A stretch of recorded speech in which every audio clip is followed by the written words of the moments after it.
Now that we have the teeth jointed, we can set the saw further down in the vise and get ready for the actual sharpening. We're going to start filing at the heel of the blade. The teeth in this area don't get as much wear and are usually in better shape, so it gives us a better chance to pick up the rhythm of how the teeth go. I'm going to be using a Simon's 3-corner file on this saw to sharpen it. It's a fairly large file. It's 7/16 of an inch across the flats.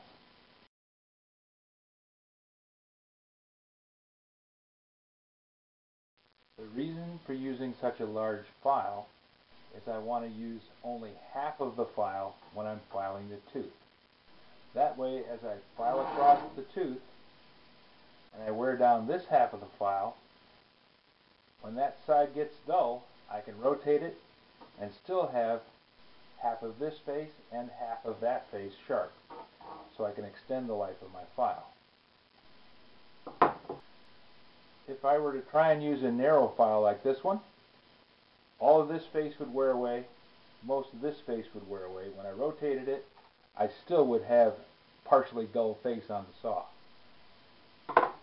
So we always use a file that's just about twice as high as the tooth. Now this may be a little bit noisy, but bear with me. When we get started, a rip saw, the teeth go straight across. No angle up or down, no bevel on them, just right straight across. We start at the very back tooth and we go 1, 2. No more than that. Why only 2? Even though the teeth may look like they need a whole lot more filing to get done, I learned on the first one that I filed, if you file one tooth to the size you think it should be, the next tooth won't match it. So take 2 strokes on every tooth. We want to start with a tooth that's facing away from us. That's the first tooth there. Then we skip and we do the next tooth, making sure that the file matches the angle of the tooth that's there, that we go straight across. 1, 2. Next tooth, 1, 2. 1, 2. We're doing every other tooth. Now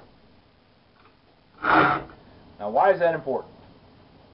Well, once again, I found the hard way that if I do every other tooth, I stay at the same angle and I don't end up cutting one tooth too far.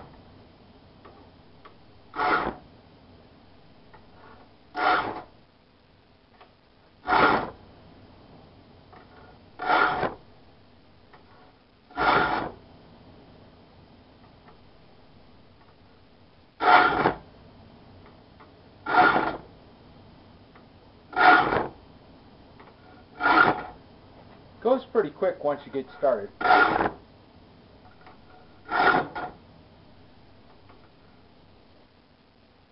Another reason to practice on a grip saw.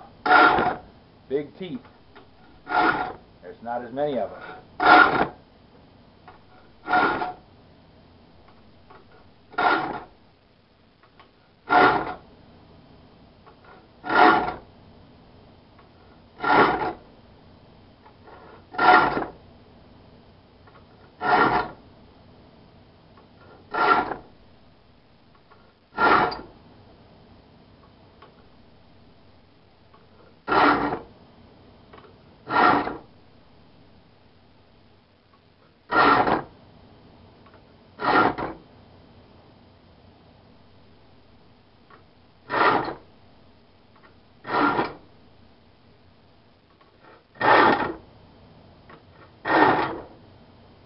When I get out here to the end of the saw vise and the saw is not as well supported, I want to move the saw down. So we'll do that. I'm going to finish out this side on the saw.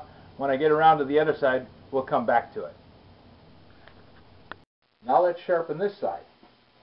We go to the side that we haven't touched yet, and we're going to do the same exact thing, just going from the back of the saw blade to the tip from the other side.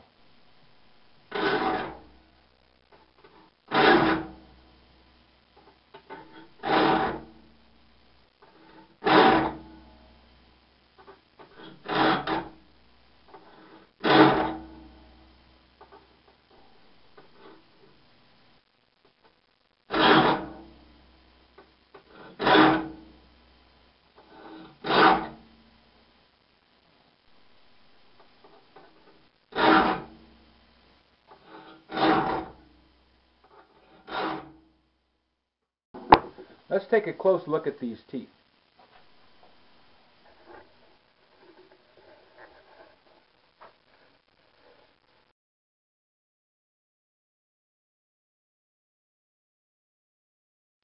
The teeth where I've sharpened it, every tooth is shiny.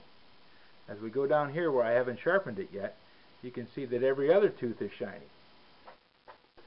As we go along, you can see that the shiny spots on the tip of the teeth, remember how we saw them in the first pictures? The shiny spot is still on the tooth that's not been cut, but the teeth that have been sharpened, the shiny spot is gone. 2 strokes was enough to take it away. If you're doing much more than that, you're taking too much off with a joiner. If you need to joint the blade that much to make sure that all the teeth have the shiny spot on the tip of them, you should joint it just a little bit, then sharpen it, use it.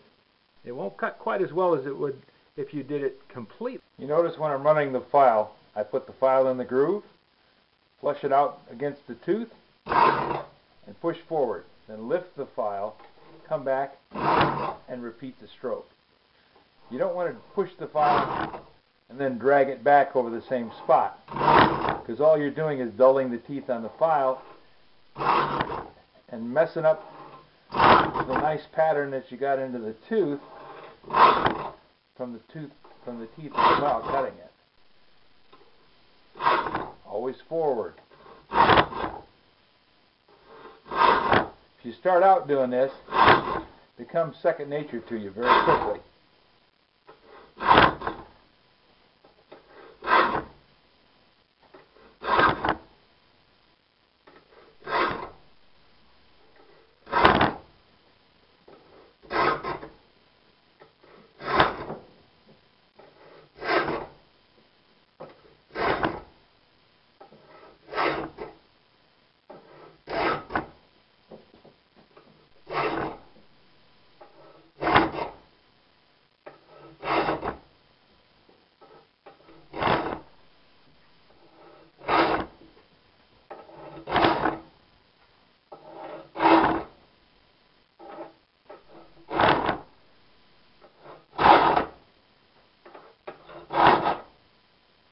Okay, last tooth.